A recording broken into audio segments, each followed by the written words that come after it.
Bora falar de um assunto aqui, puxa vida, urgente, que é o lance da saúde mental na rede social. Diante do que aconteceu nos últimos dias com uma jovem de 22 anos, diante dos assuntos, acabamos de expor as questões do presidente da República.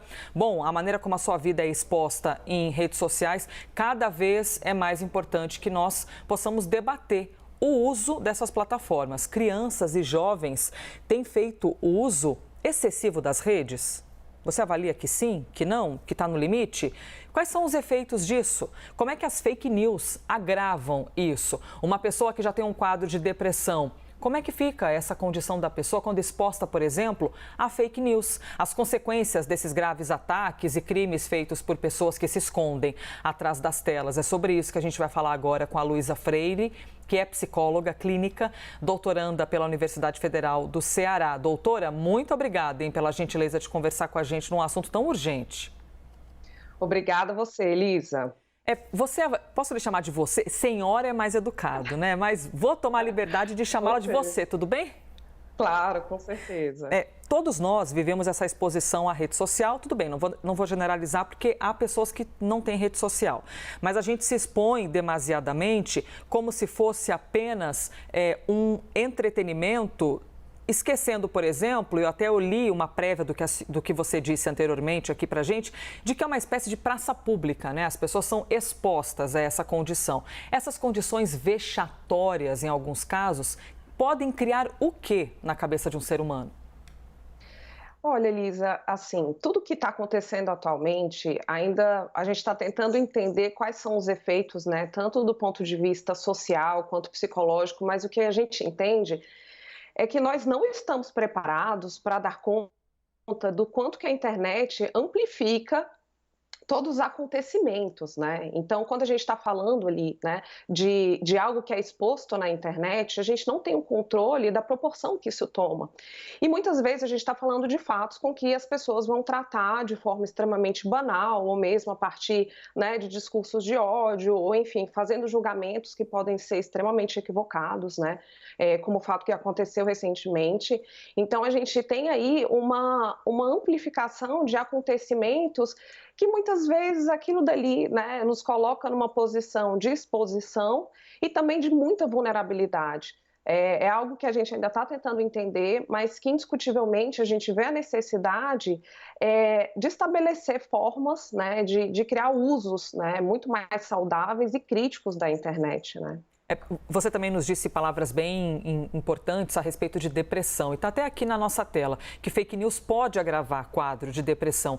Eu quero te ouvir sobre isso, por favor. Primeiro que a gente já tem aquele preconceito enorme, né, das pessoas acharem, tá com depressão, vai lavar uma pia de louça, né? Vai lavar uma roupa. Ou seja, a gente tem aquelas frases que não colaboram com nada e só fazem o serviço de piorar a pessoa que está nessa condição tão grave, seja de depressão, seja de ansiedade. Por qual motivo a rede social pode agravar esses quadros, pode prejudicar quem já sofre de depressão ou ansiedade? Elisa, eu acredito que talvez essa seja uma visão que não só os especialistas, né, mas assim, a sociedade em geral consegue enxergar nas redes sociais, que é um imperativo de felicidade, né? Aquela história da vida perfeita, que muitas vezes a gente tenta espelhar, né? Se espelhar nessa vida perfeita, ou em outros ideais, né? De performance em várias áreas da vida, e a gente muitas vezes vai perceber um abismo muito grande entre aquilo que os conteúdos que a gente consome e como que a nossa vida é na realidade. Certamente isso pode gerar impactos psicológicos, né? E eu digo focado também muito nos grupos, né, que eu acredito que são muito vulneráveis, né, como a infância e a adolescência, que ainda estão em processo de construção, de desenvolvimento e de formação, né, enquanto ser humano. Então, a rede social ela acaba sendo um espaço muito amplo, né, de ideais de felicidade, de ideais de corpos perfeitos e perceber, né, todo esse gap que existe entre o que eu sou, entre as minhas questões e aquilo que eu vejo, né, aquilo que eu vejo exposto, né, inclusive das pessoas que eu admiro, é se perceber muitas vezes numa condição de pequenez, né, numa condição muitas vezes assim, de diferença, né, daquilo que eu gostaria de ser. E aí, como você fala, as fake news, né, ou a desinformação como um todo, ela é problemática no sentido de que ela pode muitas vezes impedir ou distanciar a pessoa, né, de buscas de ajuda ou até mesmo de entender o processo que passa dentro de um transtorno psiquiátrico ou de qualquer outra forma de adoecimento psíquico, uma vez que aquilo dali é tratado de uma forma extremamente cruel, né, como a gente percebe nos comentários de pessoas na rede social, sem que haja nenhuma forma de empatia ou mesmo de pensamento como que aqueles comentários ou como que aquela informação que está sendo veiculada vai desdobrar ali, vai gerar para a vida do outro. E a gente teve um desdobramento muito grande e trágico, né, da história recentemente da jovem de 22 anos que acabou que perdeu a vida, né, e envolvendo todo esse caso de rede social, da publicidade de informações que foram julgadas falsas, o posicionamento do próprio Whindersson Nunes, né, que estava ali envolvido indiretamente, ele está se posicionando dizendo, olha, agora eu vou me colocar fortemente nesse debate do projeto de lei das fake news, para que nós tenhamos uma legislação. Dentro das nossas casas, doutora, de que maneira um parente pode ajudar? Assim, psiquicamente, por qual motivo isso aqui pode nos adoecer, né? A gente está preenchendo um vazio?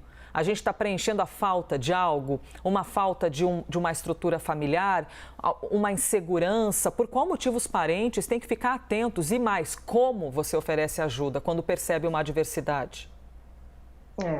Elis, é muito importante a gente pensar que a internet é um recurso, enfim, fundamental e que traz muitos benefícios, né?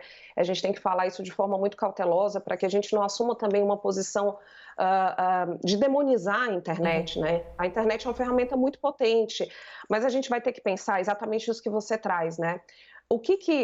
O uso da internet, né, o que ela está tirando o espaço, né? Ela está tomando o espaço de quê na vida das pessoas? E aí a gente percebe o quanto que as conexões, as relações, muitas vezes elas estão se fragilizando, elas estão se tornando, digamos assim, mais superficiais, porque essa interação está sendo diminuída.